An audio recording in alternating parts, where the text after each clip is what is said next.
은혜 나누실 하나님의 말씀은 열왕기상 17장 1절로 9절입니다. 길르앗에 우거하는 자 중에 디셉 사람 엘리야가 아합에게 말하되 내가 섬기는 이스라엘 하나님 여호와께서 살아계심을 두고 맹세하노니 내 말이 없으면 수년 동안 비도 이슬도 있지 아니하리라 하니라. 여호와의 말씀이 엘리야에게 임하여 이르시되 나는 여기서 떠나 너는 여기서 떠나 동쪽으로 가서 요단 앞 그리 시냇가에 숨고 그 시냇물을 마시라. 내가 까마귀들에게 명령하여 거기서 너를 먹이게 하리라. 그가 여호와의 말씀과 같이 하여 곧 가서 요단 앞 그리 시냇가에 머물매 까마귀들이 아침에도 떡과 고기를 저녁에도 떡과 고기를 가져왔고 그가 시냇물을 마셨으나 땅에 비가 내리지 아니하므로 얼마 후에 그 시내가 마르니라.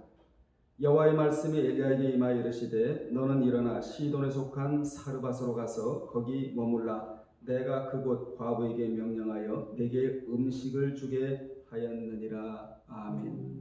이 시간에는 내가 할 일과 하나님이 하실 일이라는 제목으로 은혜 나누겠습니다. 오늘은 어버이주일입니다.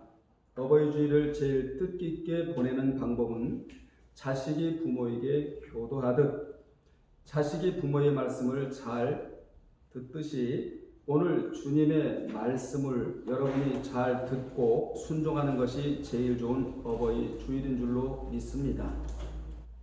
어버이에 대한 말씀은 제가 지금 잠언을 강의하고 있는데 유튜브를 통하여 잠언을 강의하고 있는데 그 잠언의 내용 중에는 어버이에 대한 내용이 굉장히 많이 나옵니다. 그래서 여러분들이 잠언을 잘 들으면 어버이에 대해서 어떻게 해야 될 것인가에 대한 그러한 지식을 많이 얻게 됩니다.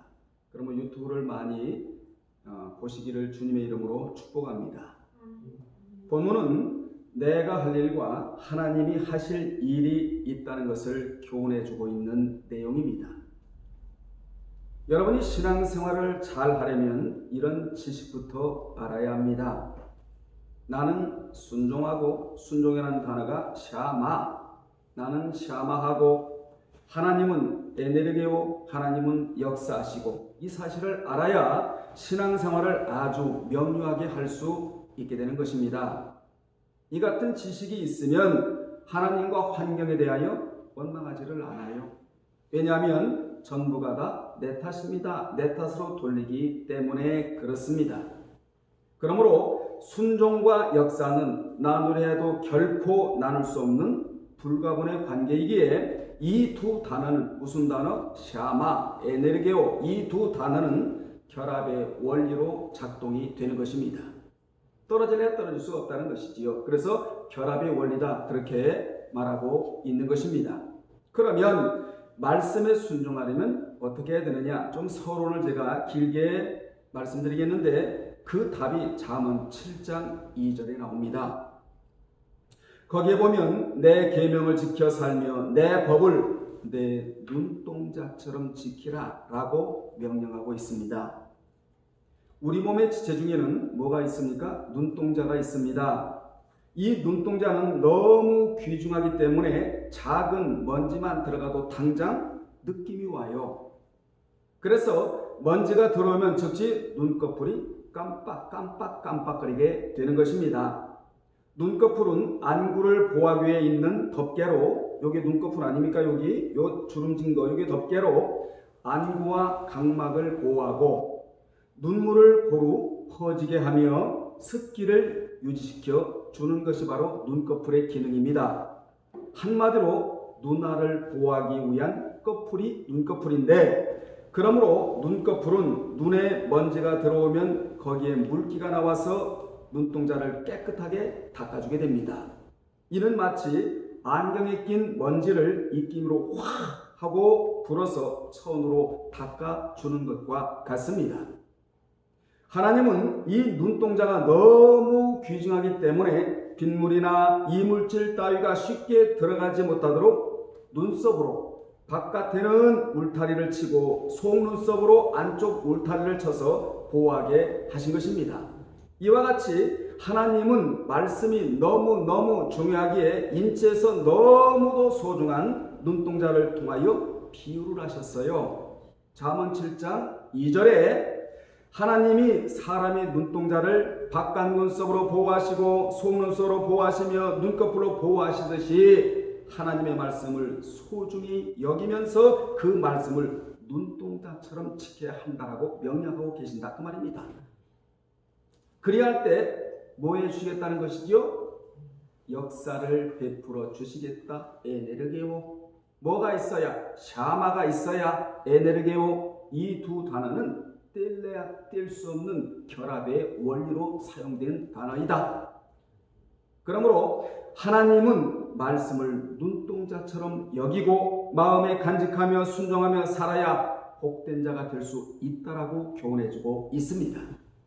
여러분은 오늘 주신 말씀을 깨닫고 간직하고 순종할 요령으로 듣고 꼭꼭 순종하시기를 주님의 이름으로 축복합니다. 어느 시대든지 성경을 덮고 순종치 않는 시대는 영육간에 기근과 가뭄이 들었어요. 그러나 성경을 활짝 오픈하고 순종한 시대는 영육간에 평안했고 기근과 가뭄에 시달리지를 않았습니다.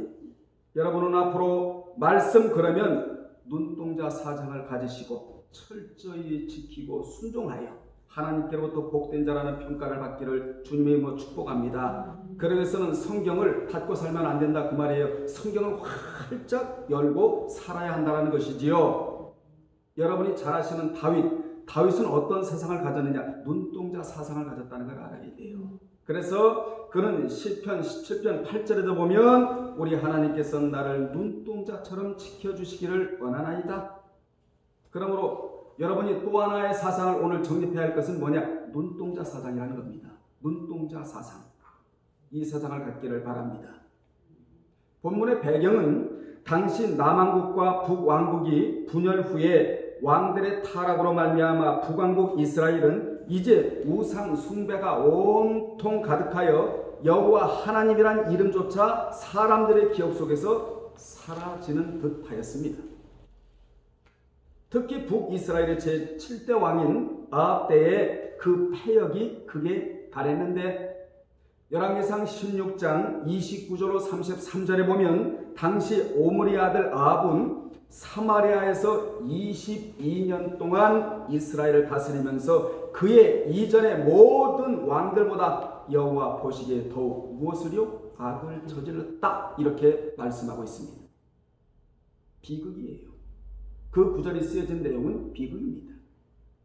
그는 느바세 아들 여로보암의 죄를 따라 행하는 것을 오히려 가볍게 여기며 시돈 사람의 왕 엣바알의 딸 이세벨을 아내로 삼아 바알을 섬겨 예배하고 사마리아에 건축한 바알의 신전 안에 바알을 위하여 제단을 쌓으며 또 아세라상을 만들었으니 그는 그 이전에 이스라엘의 모든 왕들보다 심히 이스라엘 하나님 여호와를 노하시게 했다. 이런 평가를 받은 인물이 아합이었다 그 말입니다.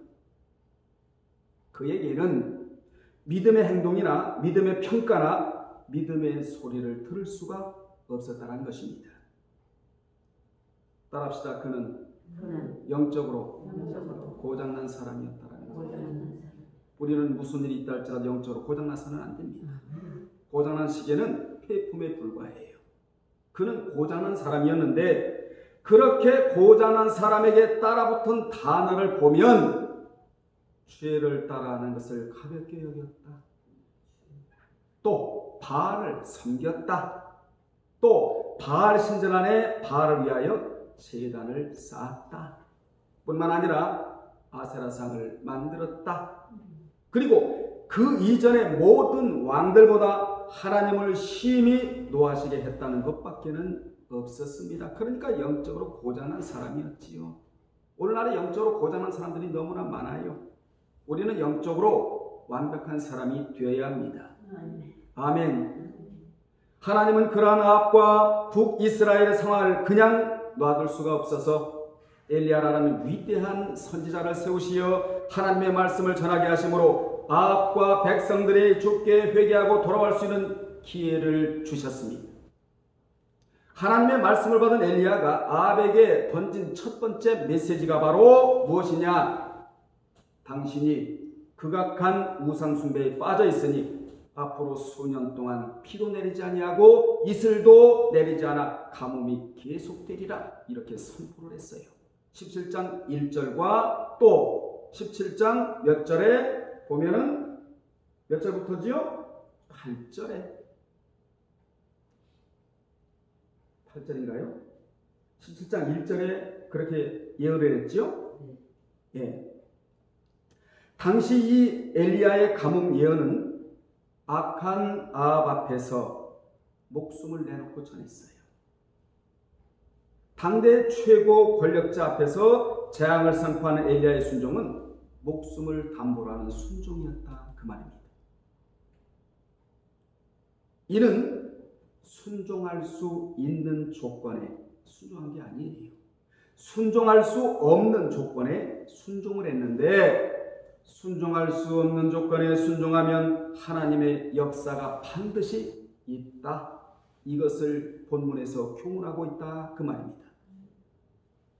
이 엄청난 재앙을 선포함에도 불구하고 아합 왕은 엘리야의 가뭄 예언을 대수롭지 않게 받아들였습니다. 왜냐하면 당시 바알 숭배자들은 비가 오고 안 오고의 문제가 전적으로 농경신 바알에게 달려있다고 굳게 믿었거든요. 그러니까 믿음의 대상이 잘못됐다는 것이지요. 그들은 비를 주시는 분이 누구인지를 모르고 있었다, 그 말이에요. 여러분, 비를 누가 주시죠? 하나님이 주십니다. 어디에 이런 말씀이 있습니까? 욥기 9장 7절로 9절에 보면 하나님이 비도 공기도 햇빛도 주신다고 분명히 말씀하고 있습니다. 그가 해를 명령하여 뜨지 못하게 하시며 별들을 가두시도다. 그가 홀로 하늘을 펴시며 바다 물결을 밟으시며 북두성과 삼성과 묘성과 남방의 밀실을 만드셨다. 북두성은 큰 곰자리를 가리키는 것이고, 삼성은 현재 오리온 성자를 가리키며, 묘성은 황소자리 7별을 가리키거든요.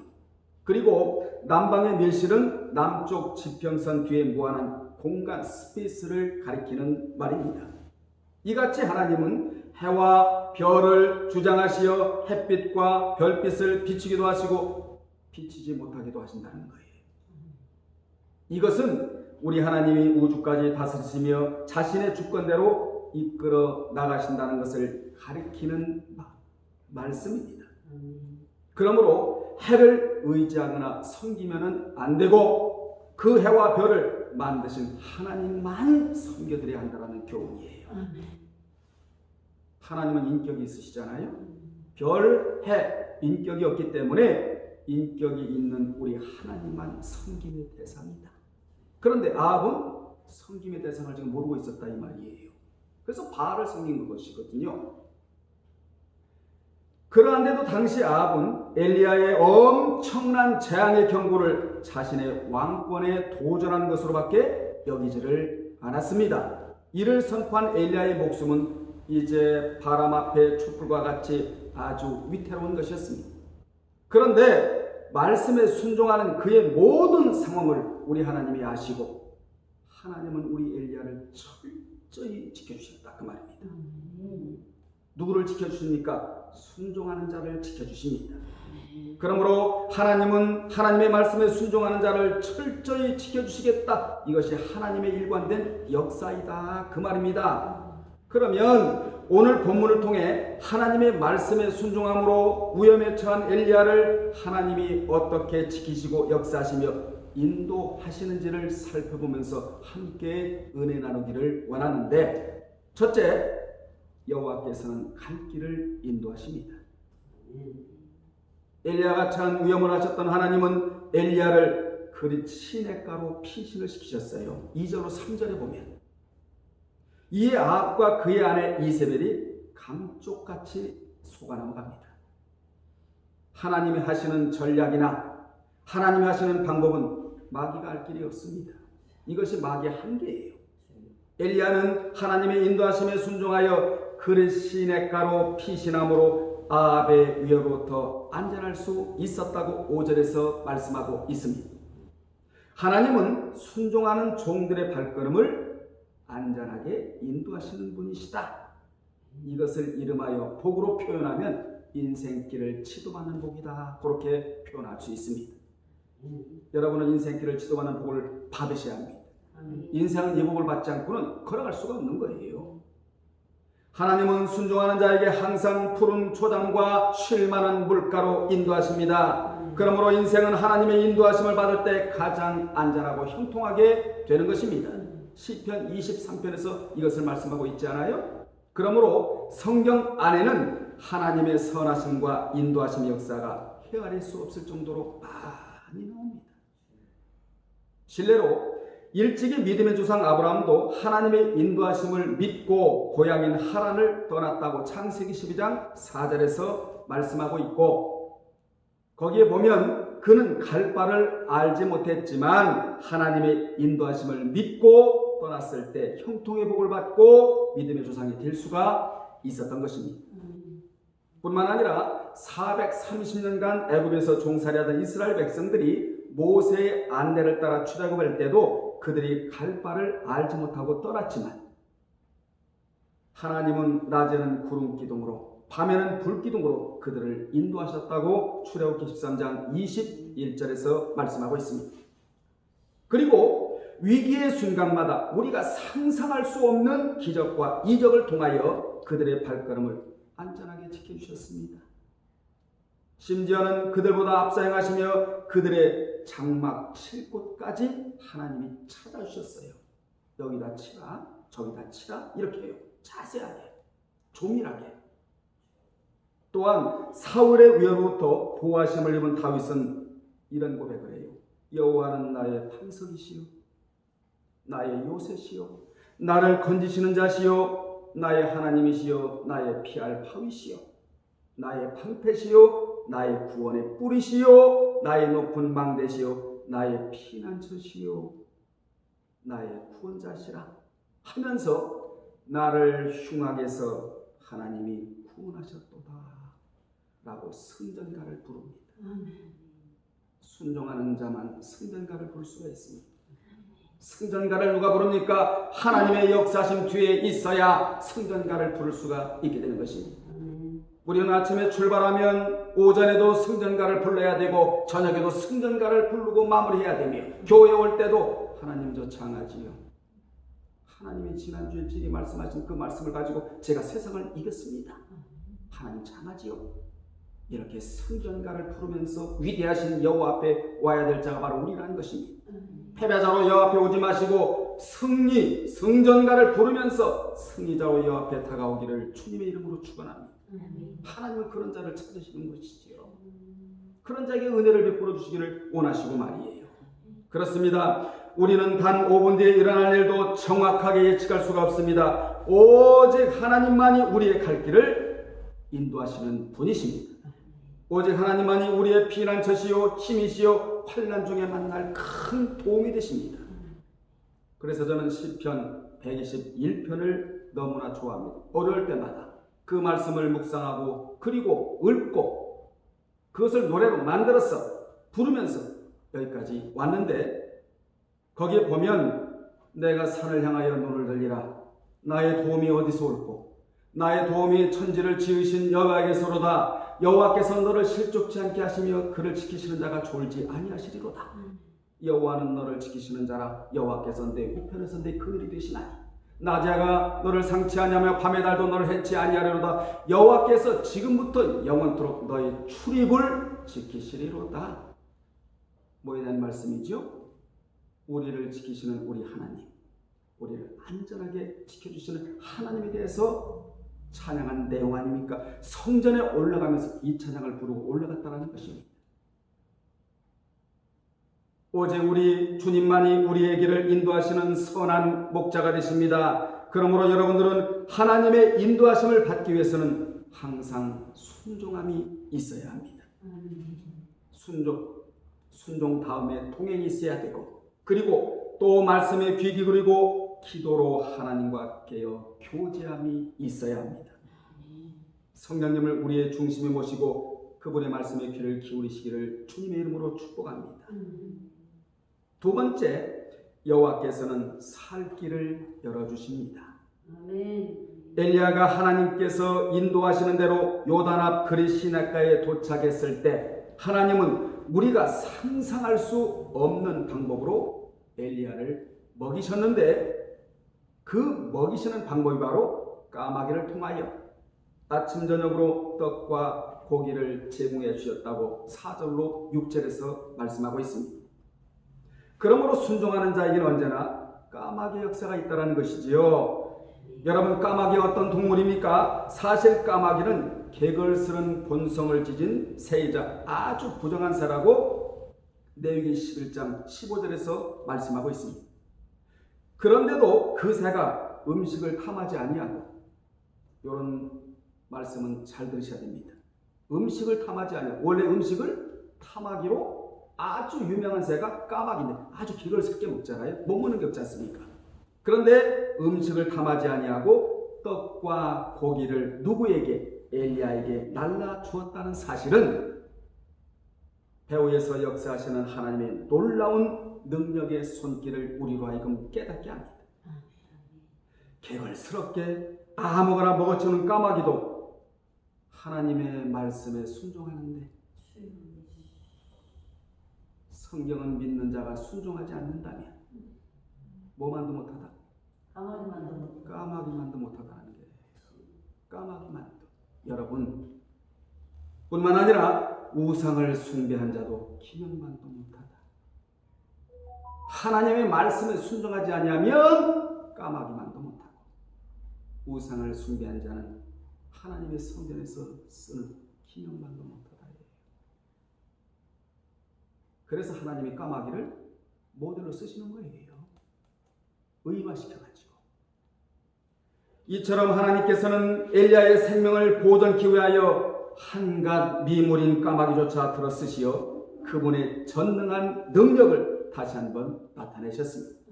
모든 피조물의 주인 되시는 창조주 하나님께서 쓰지 못할 도구는 없다라는 것이지요. 그래서 우리 하나님을 말라기에서는 뭐라고 표현하죠? 만군의 여호와다.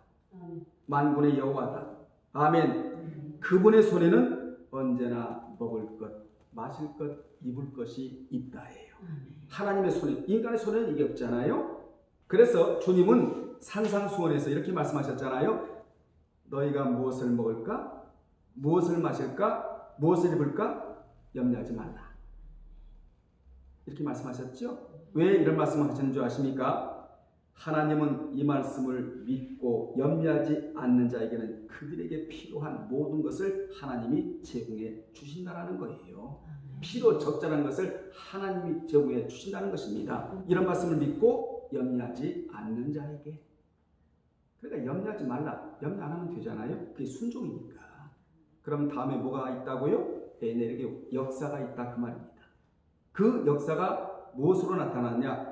먹을 것, 입을 것, 마실 것 하나님 손에서 뿌려주겠다는 것이거든요. 또한 예수님은 70인의 전도대를 파송하시면서 돈이나 의복 따위를 염려하지 말라고 마태 10장 9절로 10절에서 말씀해 주셨습니다.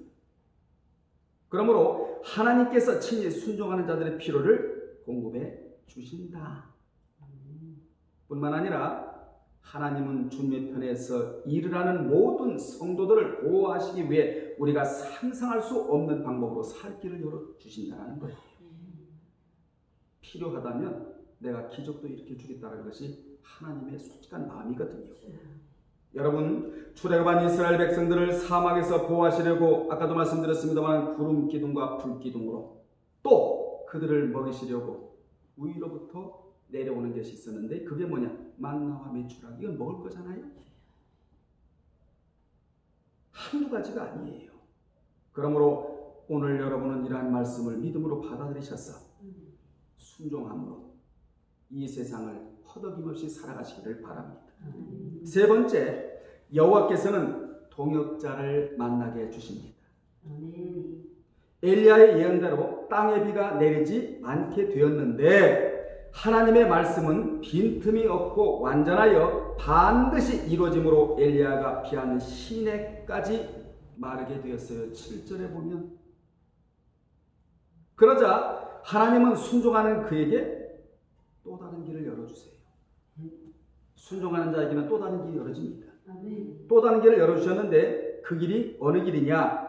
하나님이 엘리야에게 이렇게 말씀하세요. 너는 일어나 시돈에 속한 어디로 가서 사르밧으로 가서 거기 뭐하라? 유하라.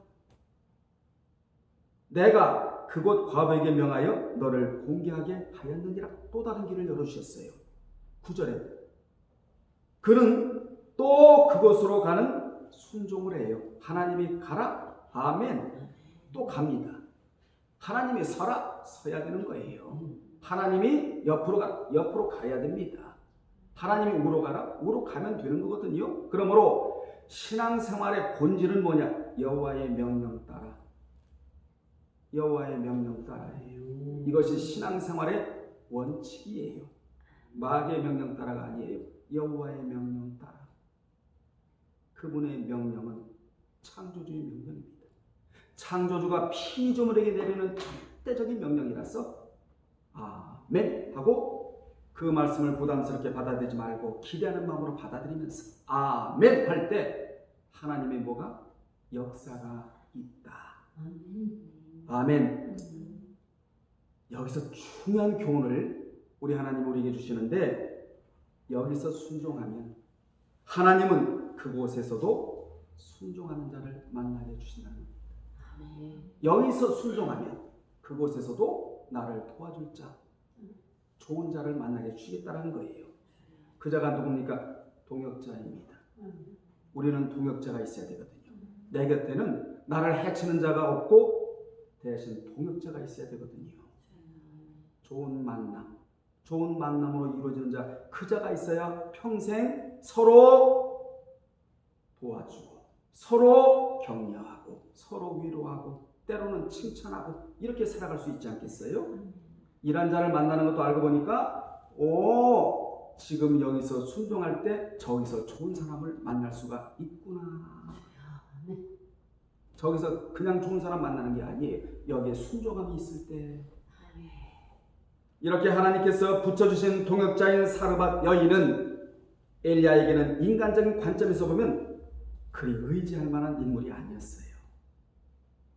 그녀는 이방인이요, 그것도 과부였어요.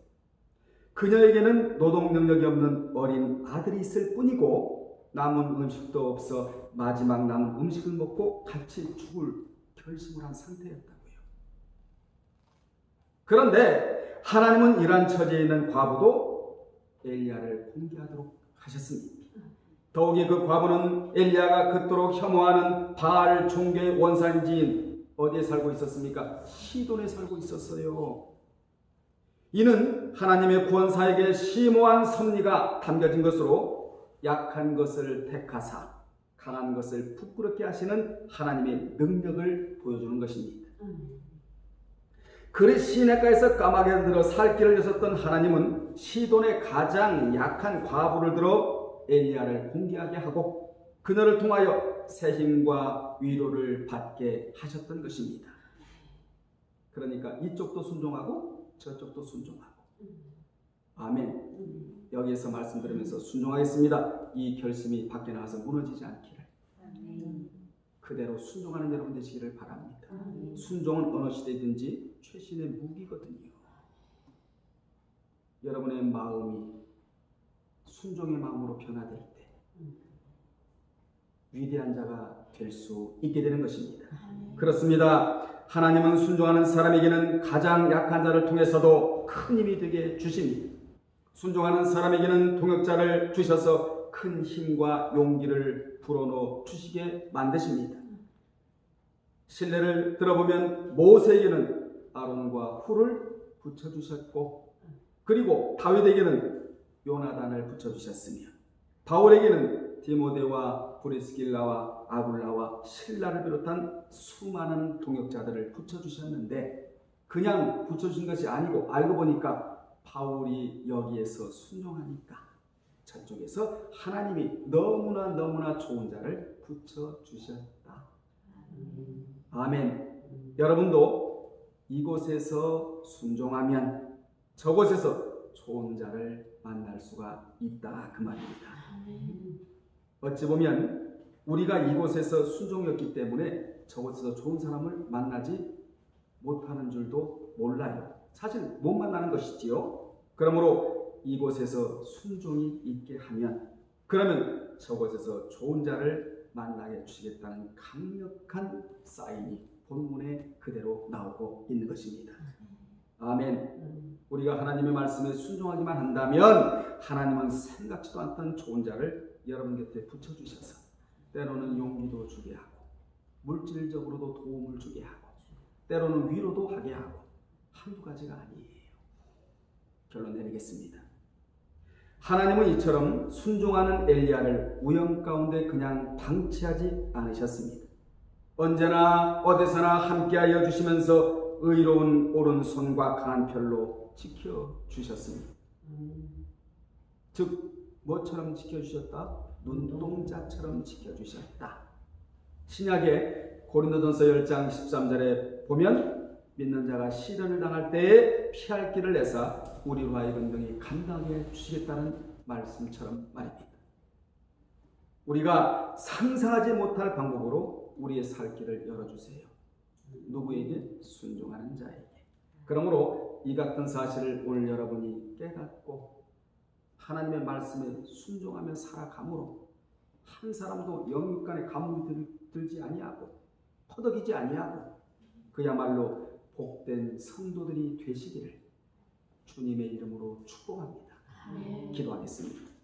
거룩하신 아버지 하나님, 이곳에서 순종함의 행위가 있을 때 저곳에서 좋은 사람을 만나는데 그 자도 순종하는 자이고 그 자가 바로 동역자입니다. 거룩하신 아버지 하나님, 오늘 이곳에서 말씀에 대한 순종의 결심이 결단이 밖에서 허물어지지 아니하고 밖에서 그대로 순종하며 살아서 좋은 자와 일생을 같이 하게 도와 주옵소서. 예수님의 이름으로 기도합나이다. 아멘.